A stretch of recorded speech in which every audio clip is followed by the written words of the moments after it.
Hey everybody, welcome to the Purpose People podcast. I've got Antony Draper from the Ex-Military Mentor. So thanks so much for coming on the show.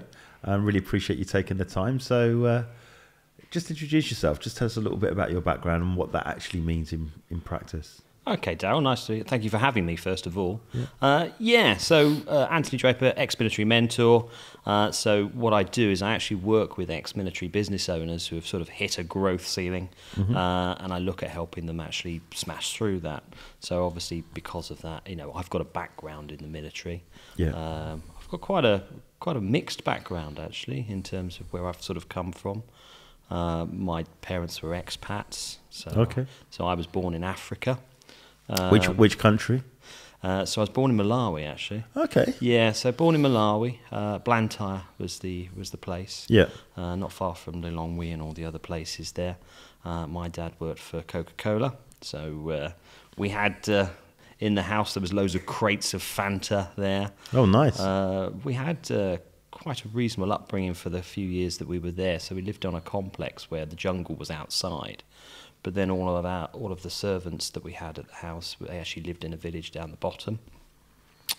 So we left there and then went to Iran, and unfortunately the conflict started in Iran. Yeah. And in fact, actually, quite fortunately, the SAS were there, and they actually helped us actually get out. Oh, wow. Yeah, I do. Sounds like a bit of a movie/story. It is a bit, actually. It was my first exposure, I suppose, to the military. All the Americans actually got flown out first, and then the British had to wait and get flown out second. So that's why we needed the added protection whilst we were there. Yeah.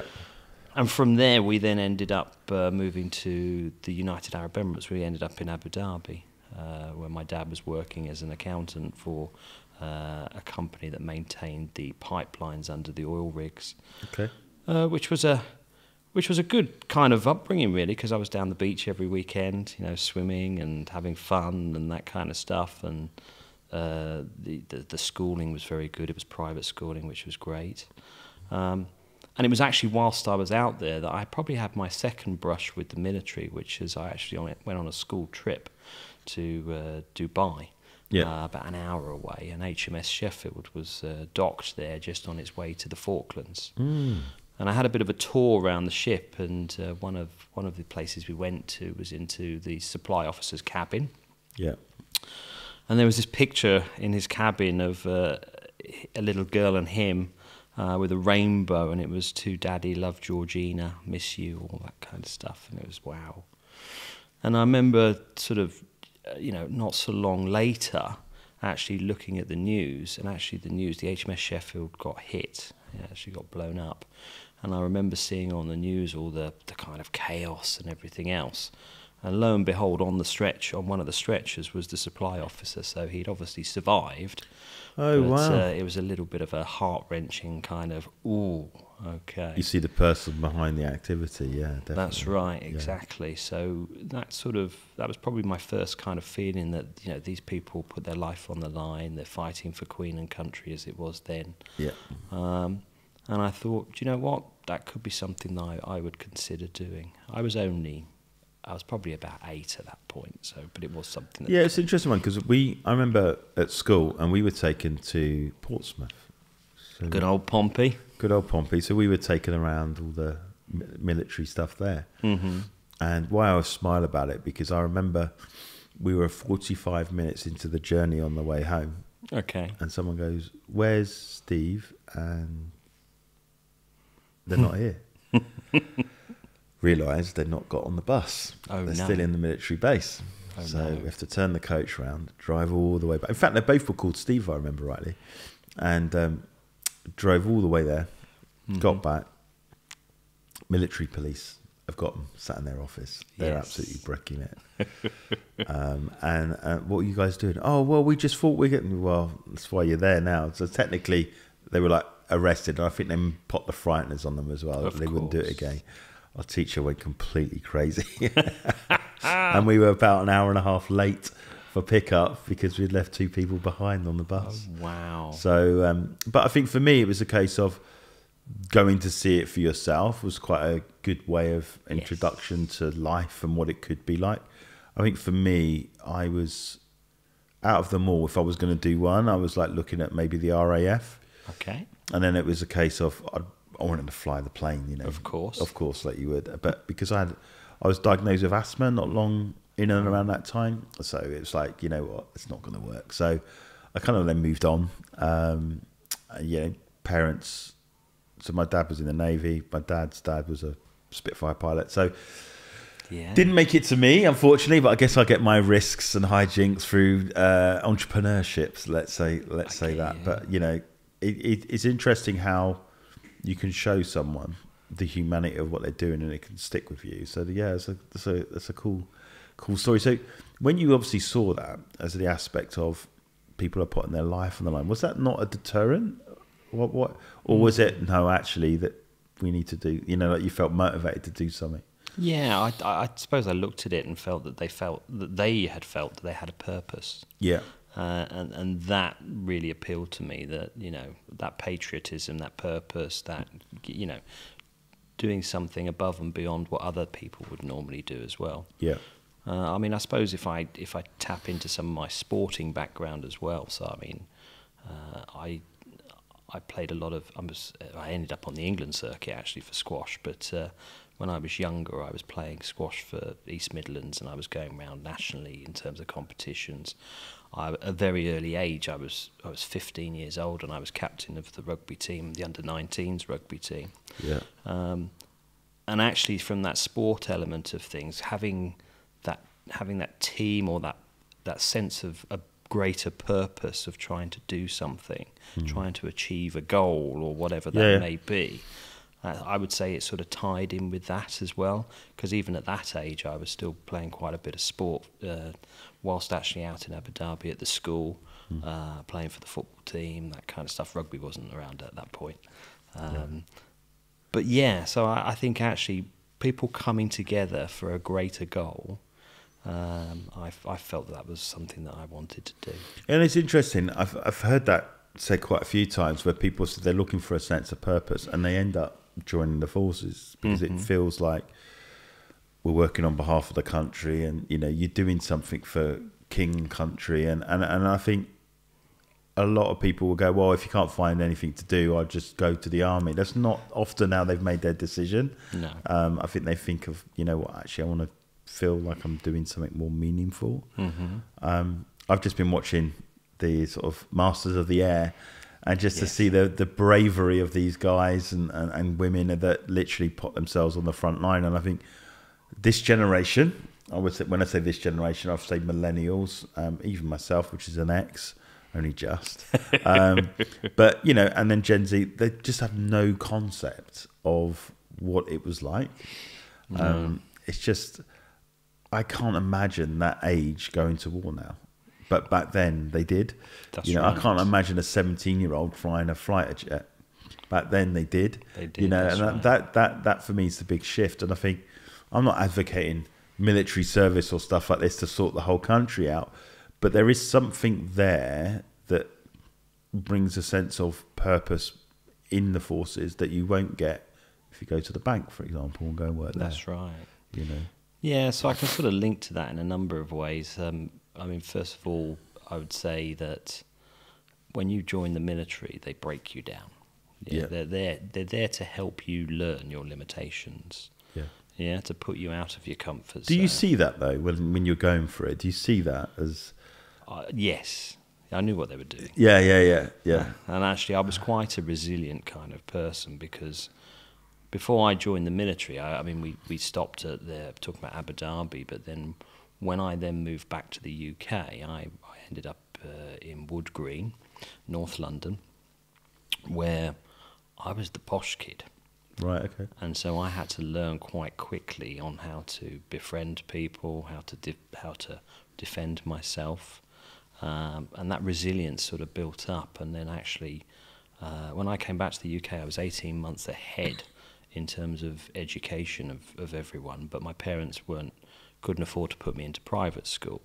So I was the kid that they put at the back of the classroom, because they wouldn't put me up any years. So I was ahead of everyone. So I just used to have to try and well, I stood out. Yeah. But I also had to try and befriend people. So that level of resilience was built throughout that. So actually, when I joined the military, to break me down, there was a lot of things that they were trying to do. I always remember one of them. We went up Pen y Fan in North Wales, and I got to the top, and I mean, I was a fit guy back in those days, and I got to the top, and we were emptying our Bergens, and lo and behold, there was a cannonball in there, where the PT staff had put a cannonball in just because they wanted to try and make it harder for me. Wow. And actually, I then had to paint it. They gave me a marker pen where I had to put a face on the cannonball, and then throughout my whole week, going up and down the mountains, I had to take this cannonball with me. It's a bit like Tom Hanks when he had his football. Yeah. Apart from this was a lot heavier. Yeah, of course. And so I used to have to sit it down, and when we used to sit down and eat, and get our scran or our scoff, as some call it, it used to have to sit there, and I used to have to face it with us as if it was joining us. So when you say the military, just to be clear, which one did you go into? Oh, that's a good point, actually. I actually joined the Fleet Air Arm. Okay. It was a bit of a... So why did I join the Fleet Air Arm? I have to be honest, I was interested in the RAF before, but actually I wasn't sure what I wanted to join. But I was playing rugby for Northampton under-21s before it was professional. Yeah. And so the Underwoods were playing rugby, and they were obviously in the military. And so it got to that point where I had to make a decision about what I wanted to do in terms of being able to get money, but also play. Yeah. So I went down the careers office on a lunch break, and I didn't think about it properly, because actually there was only one guy manning the careers office, and it happened to be a chief petty officer in the Fleet Air Arm. And so of course I walked in and said, I want to come and join, and I'm also playing rugby, and I'm also playing squash as well. And he's like, we'll have you. Yeah. So I had to do some exams as well, and obviously a fitness test, and then in I went. Although I have to be honest, I think I was due to join in September '93, but it got pushed back to the 4th of January '94 was when I joined. And yes, I joined the Fleet Air Arm as what they called as an artificer. Yeah. So I was an aircraft engineer. Yeah. I was on a fast track scheme, which is where you got your HND in electronic engineering, and plus also you got promoted quite quickly.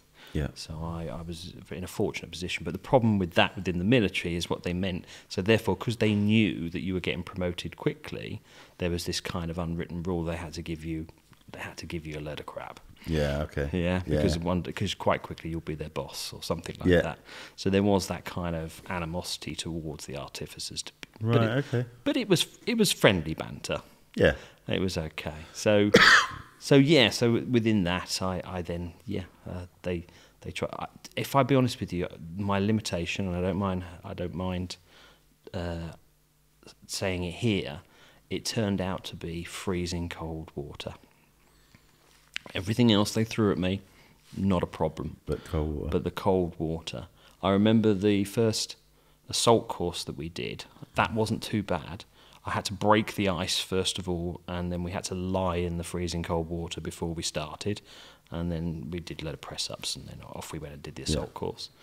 But actually, I always remember there was it was a bit of a, it wasn't quite a swimming pool, but there was a pool on the site, HMS Raleigh this was, and it had frozen over, and they made me break the ice and go in the water, and that kind of taking away your breath, that kind of feeling, that was my limitation. But however, since then, in the military, because I knew that, I was able to psychologically deal with that. And there were a number of times that I was in freezing cold water. And in fact, actually, before you even went on a ship, probably on a yearly basis, they had you jumping in the freezing cold water, as if the ship actually had sunk or was going down, and you had to jump out, get in the life rafts, all that kind of stuff. And in fact, actually, that reminds me, there's something they call the Drew, which is actually a simulator that the Navy have got. And it's a simulation of an actual ship sinking. What that means is that you've got a number of rooms in there, and then when it starts, the water starts coming in.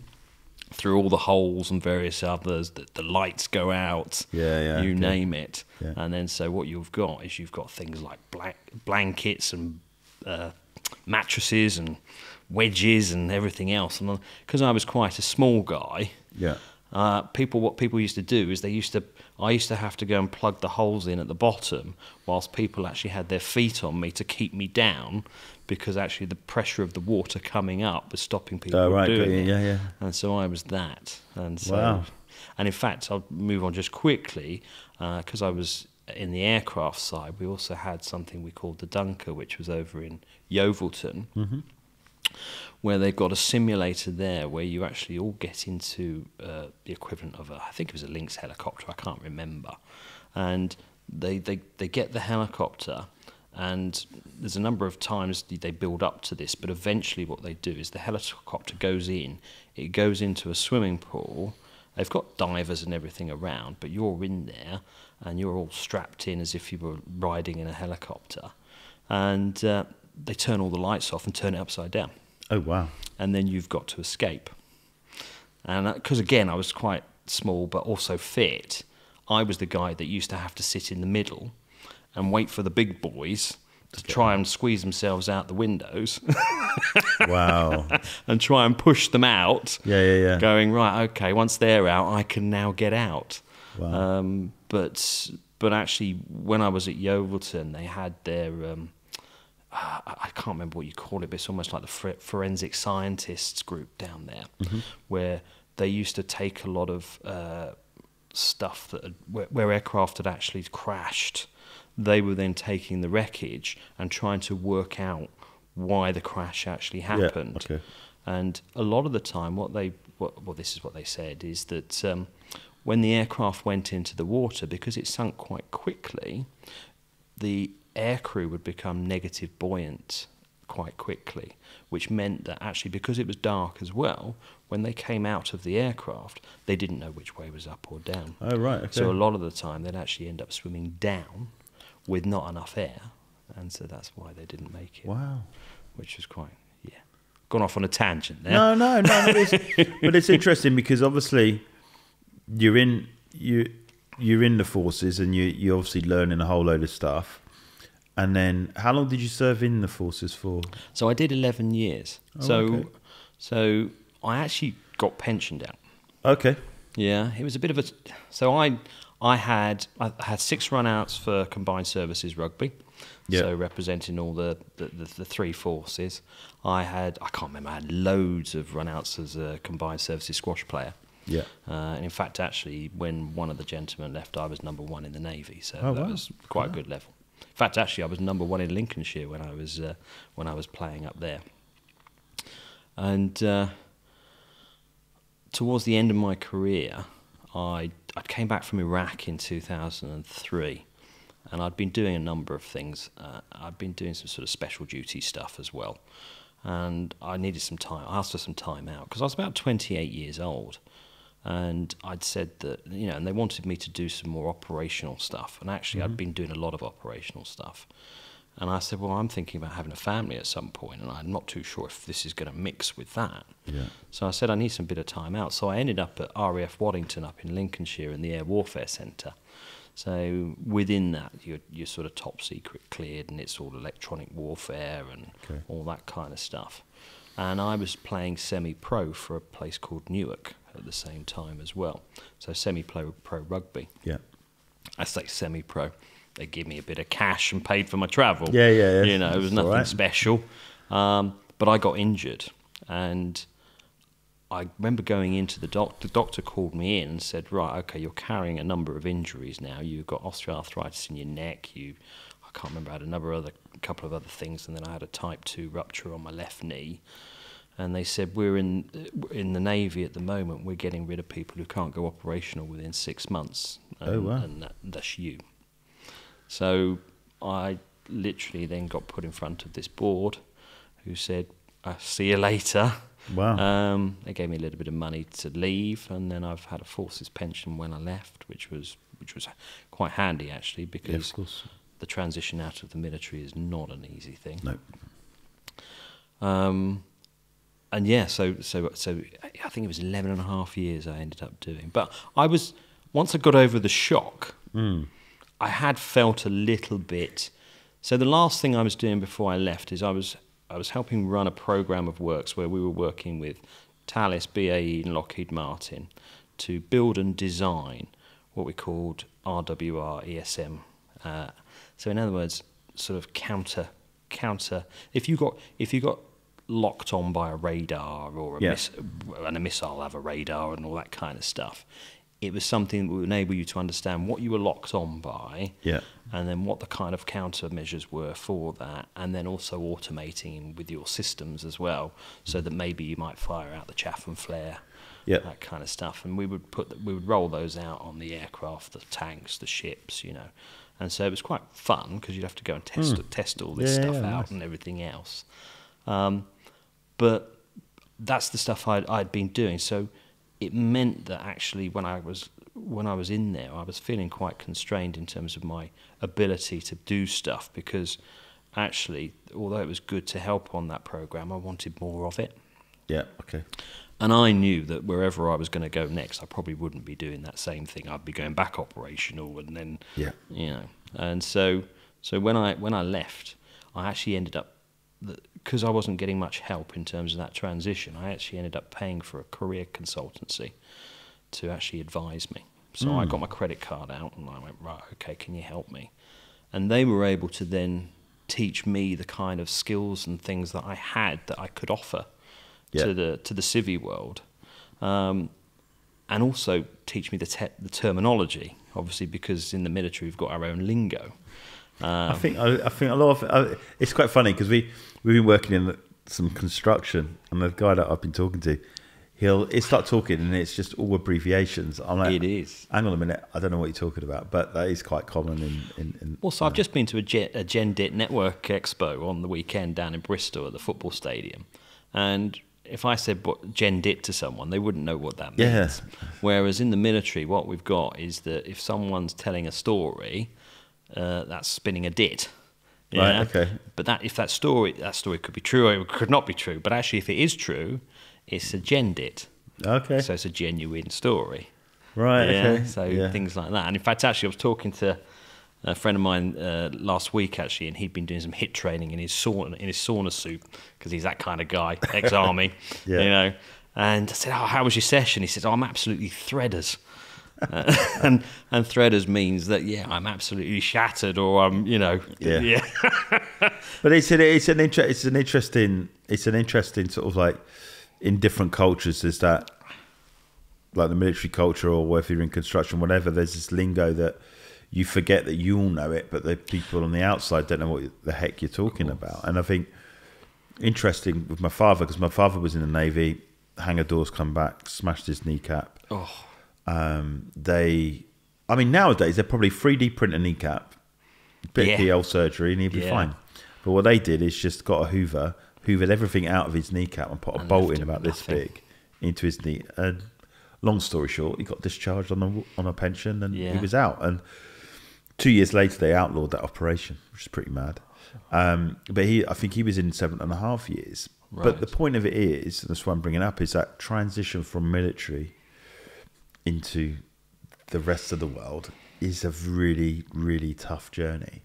It is. And I think that's, with doing what you're doing, is not only of someone that's come out of the military and they're trying to grow a business, they're also don't know too many people that know where they come from. That makes sense? Correct. And I mean, that's the advantage, because you've got an added level of complexity, because they might be dealing with a whole other stuff that you would not be aware of. Oh yeah, and that's right. And I've been there. Yeah. I've had to have my therapy. I've had to have my self kind of, what do I call it, cleansing, that kind of stuff. Yeah. And not necessarily for today, but I did have to go on quite a bit of a journey to actually get to a point where I felt reasonably okay with myself. Yeah. Because of the stuff I went through within the military that you don't really realise until later on that actually it's impacting you. Yeah, of course. But you're right, actually. So when I started, I started the ex-military mentor back in September.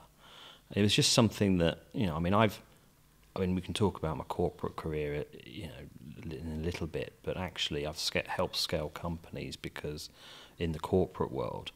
And so what I was going to do with the ex-military mentor, I was just going to help business owners in general, who have reached the same thing, got that growth ceiling, hit that growth ceiling and get them across, but using the kind of leadership element of things that I've created over the time. That, you know, leadership is, you know, you've got leadership, adaptability and resilience, which are my three kind of things that I think I bring to the table. But actually, ex-military mentor, people started to say, well, surely you're just working with the ex-military. And I thought, and then I went, and this came about actually because I went on a golf tour to Turkey and with all my ex-military friends. And actually, when I got talking to everyone, it just sort of, the bond is just there. Yeah, of course. Yeah, because you've all got, like as you say, you've all got that understanding of where people have come from, what they've gone through, and also possibly what they're still going through, that kind of stuff. And actually, it sort of hit me sort of over Christmas, really, when I'd worked with a couple of non-ex-military clients, and I thought, yeah, this is fine, but that bond isn't there that I naturally have. So I started building up my ex-military kind of network. Yeah. And it's just been amazing. You know, everyone's been like, great, love to connect with you. What force, what military were you in? And, you know, even just going to this expo on the weekend, what military? Oh, great, okay. What did you get up to? You know, all that kind of stuff. Where did you go? You know, talking to one guy, you know, because one of my first postings was out to Northern Ireland, so I was at the back end of Pyra. And in fact, actually, that's where I first started jumping out of airplanes and helicopters. But that was my first experience of guerrilla warfare. Wow. So that was quite an eye-opener, you know, especially it was back in the days of the Lee Clegg and everything else. You know, where you're actually walking the streets where they're supposed to be your friends. You're supposed to be helping them, but actually not necessarily. You know. No, it's interesting because we had Nick Goldsmith on.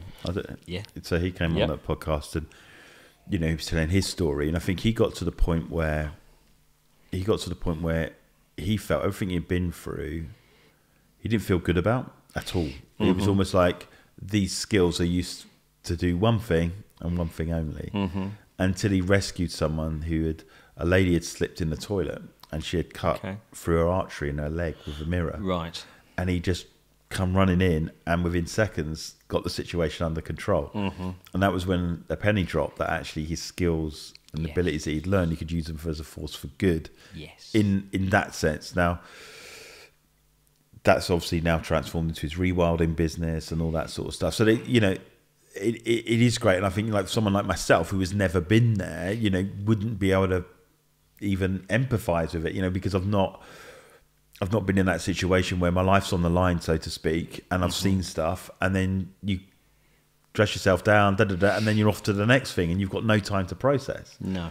And, you know, so I get why there is a bonding around that, 100%, because not many people have been through that stuff. You know, my dad, you know, he obviously served pretty much in peacetime. I think he was discharged before the Falklands, so, you know, he wasn't involved in that, so to speak. They saw a little bit of thing, but, you know, again, nowhere near to the level that like someone like yourself have gone through or whatever. So, I mean, there is that. You walk down the road. I mean, we were walking around in Thornbury and walking down the road, and they were the poppy. As soon as my dad's there, next minute they're all chatting, and I was like, "Are we going to the coffee shop?" Whatever. My dad's like in it, you know. Oh, when do you guys meet? You know, there is that certain amount of you're one of us. Yes. You know, and I think that's amazing. In a lesser extent, I think with playing sports in the team as well, you know, like when I get my mates together that we play, we're all comparing war stories and you feel that common bond, and how much more when your life is on the line. Do you know what I mean? So yeah, I think I 100% get it, because if you're going after those people, trying to help those people, they get that you get them, and there's that certain degree of trust straight away. Definitely, and it's quite empowering now in terms of being able to do that. And whether that's the right word, I don't know. But I suppose what I'm getting at is that when I left the military, I had to hide the fact that I was ex-military, because there was a stereotype associated to military. And plus also, Afghan had been on. People weren't necessarily happy with the fact that we'd gone in. Yeah. In fact, I remember I went out there early. I was out there in January.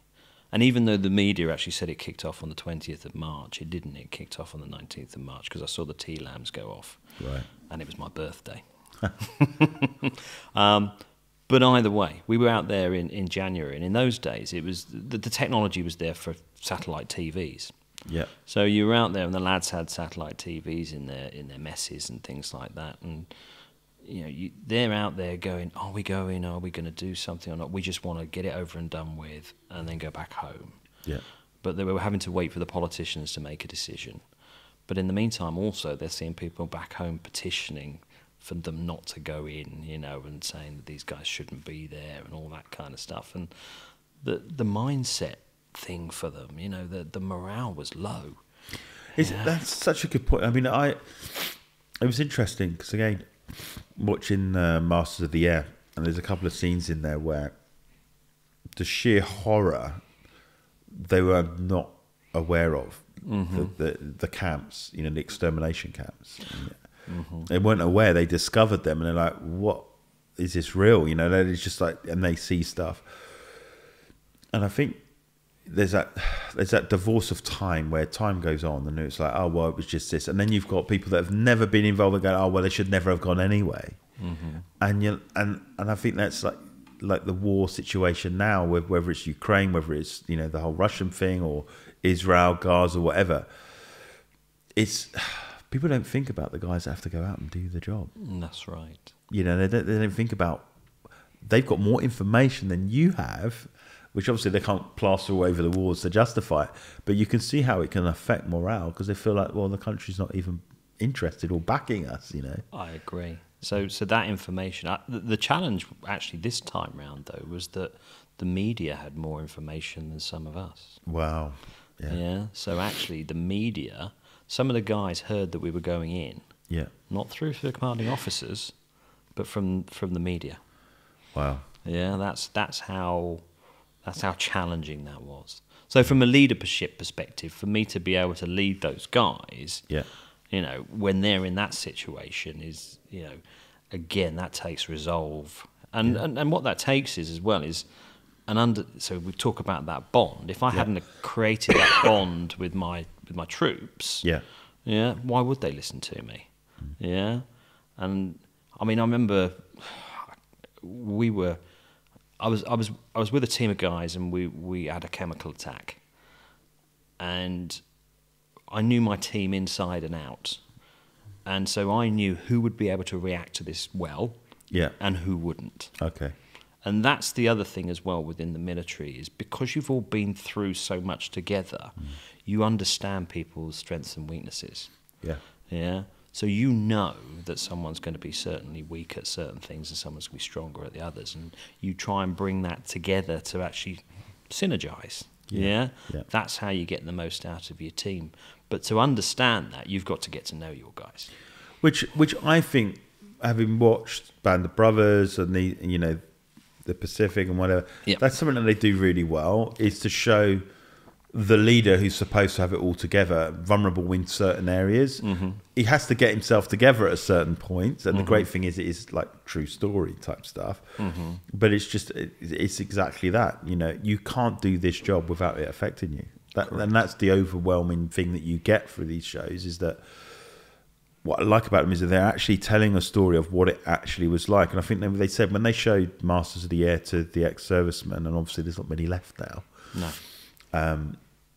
The feedback they got was they felt like they were back in the plane. That's how realistic it was. Yeah, I can imagine. And I'm thinking, that's incredible. Yet we've got whole generations that it's almost like we're trying to erase it from our history. Do you know what I mean? Where we won't deal with it. And so say, look, this is the freedom that you enjoy now is because a whole load of people sacrifice for you. And not just in 1 and 2, but beyond that, in the things around the world that we're having to deal with. So I get frustrated as a person when people are dumbing down on the forces, because I'm like, you have no idea what these people have to go through. Yeah, and I think, so Afghan's gone on for a long time now. Yeah. People are more accepting of it. And actually the media has helped a bit because they've shown the the fatalities and the things that have happened over there, where these guys have been out there for far too, or had been out there for far too long. And I think also when we had the pandemic, the COVID pandemic, that also, there was a bit of a shift in terms of society, in terms of people removed a lot of facades that they had, you know, because they'd been video conferencing from home, and you'd have your kids sat on your lap, or a dog coming in, or whatever it may be. It humanized everyone a little bit more. And then I found actually that once it started to humanize people, people would actually ask me, what were you doing in the military? You know, whereas people didn't want to talk about it beforehand. And then so suddenly people are a lot more pro-military, or at least an appreciation of the ex-military people now. But but I think that thing of what you said was that, you know, you'd had to minimise the fact that you were. I had. You know, and that for me is that's what irks me. I'm not saying it just that frustrates, because I was just like, wow. You know. Well, so some of that stuff actually made me, and they didn't realise this because I hadn't advertised I was ex-military. But it made me the ideal candidate. I was almost like, I think it's is it off Pulp Fiction where they got Mr. Wolf? So the guy who comes in and fixes things. That was me. And it still has been me at times, where literally... You're not going to rebrand yourself? No. But if there's a failing program or a failing initiative going on in a company, I would be the guy that would be coming in, because I'd be able to look at it and go, you know, the military, whether it's me personally, but I think the military enabled me to be able to switch off my emotions if I need to. Yeah. And so I can go into scenarios and go, right, I'm switching my emotions off here. Don't get me wrong, you've got to still maintain a level of empathy, but you've got to be able to switch it off and on. There's certain things you have to make tough choices and that's tough right. decisions. So I therefore make those decisions, you know, almost like a bit more logical and a bit more black and white, because I'm not involving the emotional side of it. Or maybe I then just add the emotional side once the real crux or the core has been agreed or worked out. Then we actually say, right, can we add some empathy on this or not? So obviously you're now helping business owners, especially ex-military business owners, sort of succeed in business. Obviously, we know there are things that they have to do from a business perspective. Yes. What is the common added complexity with someone that's come from the military as well? Well, actually, one of the main ones is the leadership element. Okay. So what you'll find is that ex-military guys are great at driving and controlling, and they get to a point, actually, so within a company, within a business, you'll get to a point where that'll only get you so far. And then you've got to start thinking about, okay, how do I start releasing control? And for ex-military people, that can be quite hard. But don't get me wrong, we have got a level of empathy, but we now just need to start bringing more empathy into the workspace. And release that control. So the change of leadership that's required for an ex-military person once they hit that growth ceiling is actually we now need, but similar to what we used to do with our troops, you now need to start empowering more people. So you've driven your business to that level now because you've maintained control and you've directed people and you've got the people doing what you needed them to do, and you know they've looked up to you and they've followed your vision and your goals. But actually now what you need to do is you need to empower people to release that control and start taking it to the next level. And outside of the military, I've just come from two very large organisations that attrition, and it's going across it's multiple industries anyway, attrition is atrocious at the moment. It's a very high cost for companies because, again, the pandemic didn't help either, because people started to say, okay, so why am I going to work each day? They've had a bit of a reflection time. Why am I going to work? I'm not feeling valued here. Actually, so-and-so's offering me more money and I don't have to commute to work anymore. So why don't I actually go over there where I think I might be valued more? Not necessarily the case, but they start going for the money, and therefore people are losing people left, right and centre. So actually, part of the way that you can help people to feel more valued within a company is actually empowering them. Agreed. So actually, so I also look at, and this is probably going off a little bit on a tangent, but I look at the customer journey. So if you're going up to about 5 million, your company's still quite malleable. Yeah. But already you're seeing those silos kind of start to emerge between sales, marketing, fulfillment, customer success, back office, you name it. So if you go across the customer journey, what you can do is give everyone that almost like that sense of purpose, and that kind of so it doesn't matter what your mission statement is and your values. Of course, they do make a difference, but actually the company exists because of the customer. Yeah. So if you're giving everyone the purpose to actually make the customers, and I say customer, prospect customer, that experience the best it can be, then suddenly everyone's got something to give. Yeah. Yeah, 100%. And I think for me, that's the thing is that a business that grows and scales, it's not going to be about one person. And it's and you know, I say this is that everyone has a purpose, and that purpose is not necessarily always fulfilled as you being top of the tree, as in you're the entrepreneur, you start that company out. You know, you can find your purpose within an organization. So you could look at a football manager, for example, and they're enjoying football, elite sports or whatever, but they are working for someone.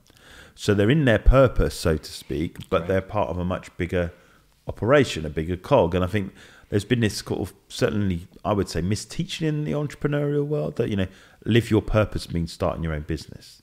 Oh. No, you know, it's essentially living your purpose is finding the lane that you can play the best to your abilities and capabilities. Now, that might mean you start a business, but that's a different skill set from executing delivery. So, like, for example, I'm an art director by trade. That's what I learned. And, you know, you come up with ideas and concepts or whatever, and I can do it. But running the business is a different skill set. It is. You still need to be creative, but the point of it is that's about leadership. It's about motivation. It's about seeing the opportunity. It's about networking, engaging. An art director shuts themselves in the room and just comes up with concepts all day long. That's easy by comparison. That's it.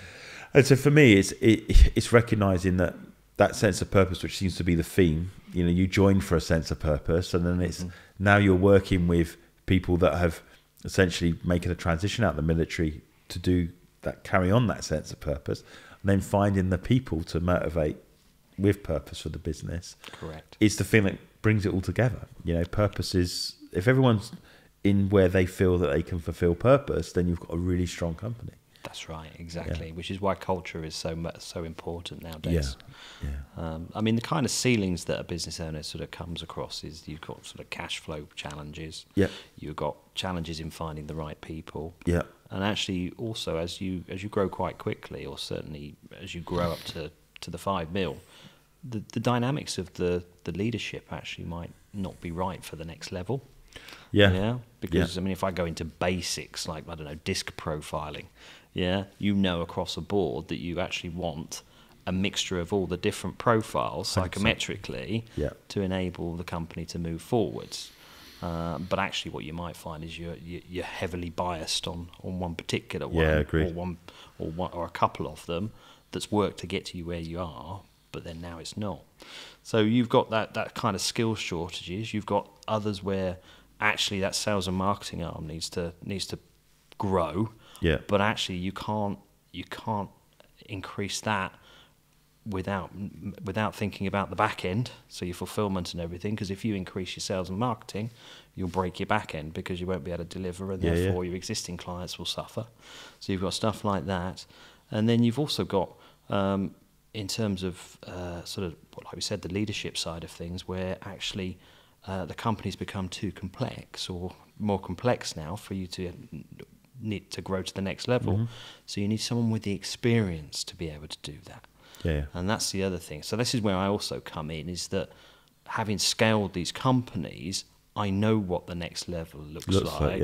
I know the risks around it. And again, risk profiling is quite big around, to actually get to the next level. So therefore, you don't know what you don't know. So that's why you bring someone in to do that. And that's where I come in. Yeah. But so I was going to say, what I've noticed though is that a lot of the time, the leadership have grown quickly and they're still in the weeds. They haven't got that time to do the strategic planning. Yeah. So what I do initially is I do what I call a leadership elevation phase, which is actually working with them quite quickly to prioritize appropriately using Eisenhower's quadrant box. Prioritize appropriately, automate where we can on the quick wins, that kind of stuff, and get them into a position where we can actually look strategically whether we're going in the right direction or not. Yeah, no, for me, and I think that's a really good point, is that leadership and the team at each level will shift and change. Of course they will. You know, the team that got a team up from the Championship to the Premier League is slightly different. Mm-hmm. You know, and I think that's understanding that, and certainly as a business owner and a founder and that whatever, that's difficult as well, because there's people that you've walked a long journey with, and then you start to sense, if we're going to go here, can they do it? Can they see it? Can they see the opportunity? Are they excited about it, or is it overwhelming? And that sort of stuff. And I think for me, it's recognizing that when the organization shifts or changes, it's not necessarily a bad thing, and recognize where the how do you put it, the sweet spot is, and build around that. I mean, we've had it recently where 3D and video is elevating itself within our business, so we're having to staff that, think about it, how does it grow? It causes all kinds of complexity with it, but if there is a demand for it, we'd be foolish not to capitalize on it. Very much so. That's the thing. You need to be in a position, and from the leadership side, to actually react to the dynamics of the market. Yeah, because things are changing very, very quickly now. No, massively. I saw a video the other day. It's been completely done by AI for Under Armour with Joshua. Okay. And the advert went out and it says, completely done in AI, regenerative AI. But what was so telling about it was all the people on the feed had on X, there was a whole load of people on the feed. And the overwhelming thing is for the artists, it's like, that's my stuff. You know, and I think what people haven't worked out with AI in its sense is, it does help fix automated tasks, but creatively, there's a whole load of things being crossed here. Yeah. And they were interviewing a lady from Soros, I think it is, the regenerative video platform. Mm-hmm. Yeah. I think that's right. And she'd be like, it's out there. We got it from the internet. And it's like, you can see the interview, like, yeah, but it's not all public. It might be, you can see it publicly. It's not yours to do with what you want. Mm-hmm. And it was almost like, that's the problem. It's like copyright. So all the people who own that creative stuff start digging their heels in. The richest people in that world is going to be the lawyers, because litigation is going to kick in, and that may push people back. Well, maybe we can't use it this far. And I think for me, it's understanding that markets will move forward, AI will grow, things will change, but sometimes you got to ask those other questions, like, is that for good or is that for bad? You know, it may look good on the surface, but is someone asking the risk assessment thing and saying, well, hang on a minute, where'd you get that image from? You know, because no one's getting paid for that. And if they find out that you're using their image, that client and that company is going to get litigated against. It's a big challenge. So AI, you know, it's not to be anything to be scared of, but it's also a thing of saying, hang on a second, there's some complexities here that's not been dealt with. Yes. You know, like if you only have to play with like ChatGPT and see the biases on it. Mm-hmm. So you know where they're getting the information from.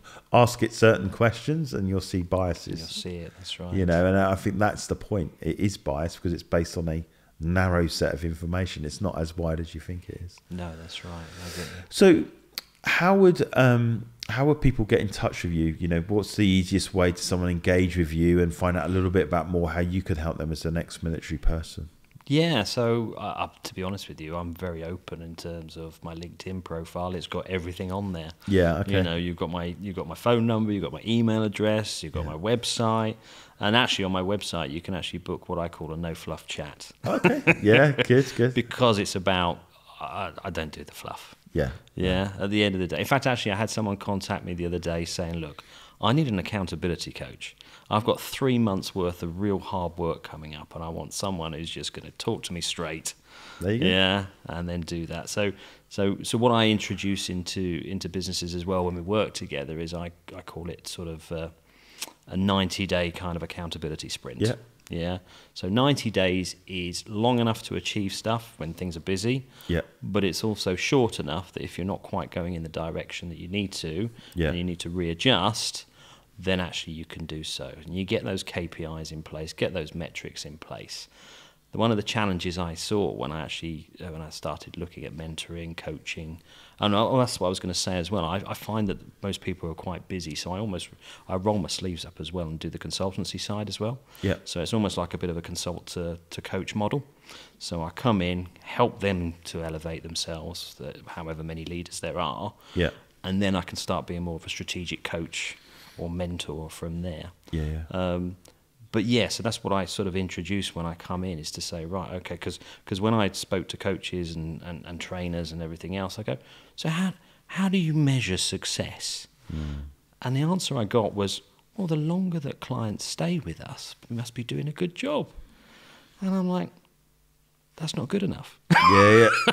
That's not good enough. Yeah, exactly. Yeah. Actually, don't get me wrong. We all want to increase the LTV of our client and get, and for them to make more money for you. But that also needs to be reciprocal in terms of lots of giving back and lots of helping them to achieve things that you can jointly celebrate. I mean, how else to have a better partnership than regular celebrations of achievements that actually even I can then promote as well. So that's the other great thing about that, is customer success-wise, every 90 days I can get into a position where I can put at the front end in terms of my marketing and say, right, look at the good stuff I'm doing. What we found is what's quite good in that score is you can do an assessment tool at the start and then do an assessment tool later on and then see the distance that you've travelled. Correct. It's always, that's always a good way to do it. The other one is also to be clear on their responsibilities, right? Yes. Oh, well, we can bring someone to the door and we can get the ball from teeing off right away to the edge of the hole. But ultimately, you've got to tap that ball in. That's what marketing and sales do, So the salesperson, you've got to close the deal. We'll make it as easy as possible, but your sales guys need to close. Oh, we've got all this traffic, we've got all this people, we've got all this interest. Okay, then what? You've got to have those conversations. You've got to ask, yes, would you like to? So it's interesting how when you hear the ROI conversation and it's like, well, let's be clear about what your roles are and what our roles are and work together, And I think for me, that's when people are spending money, you need to see reporting, accurate reporting, whatever. But sometimes, as you said, when you're in that coaching thing, let's do a score at the beginning and a score at the end, because that's the easiest way to tell how things are going. Definitely. So one of the things I do with the companies when I first go in, as you say, I do that assessment. Yeah. And then from that assessment, we can then build up we want a long-term plan, but actually we build up the 90-day plan. Yeah. And that 90-day plan has clear KPIs, clear metrics, clear goals. Yeah. And so we know exactly what we're aiming for. And we know exactly what we're going to be celebrating. Well, that's it. And I think that's the thing that's come out of my coaching journey over the years is I don't celebrate my wins. I just I'm on to the next thing. And I know that's a weakness. It's just like, I can celebrate that, but I want to, no, you need to start being in the present rather than just being a futurist. So, in my coaching world, that's been my thing that I'm conscious of now, is to focus on, celebrate that win. You've won that client, you've done that job, you've performed, they've come back with good feedback, and then shout about it. Don't just keep it quiet and move on to the next one. Well, in today's social media world, you have to shout. Because it's crowded. It's loud. Yeah, you have to be loud or whatever. But so thank you so much for coming, Anthony. It's been really cool. It's been a really good chat. And I'm looking forward to see more military people impacted. And obviously some of your tools, I guess, mirror some of that background and have helped. And I think for me, we'll definitely have another conversation around that sort of stuff. So thank you for your time. Thank you for having me. Cheers, Daryl. Hi everybody, thank you so much for listening to the Purpose People podcast. How you can help us is to like and subscribe our YouTube channel. You can also subscribe to our podcasts on Apple, Spotify, Google and Amazon. That helps us get our message out there to help people go after their dreams, double down on it and be successful in life on their terms.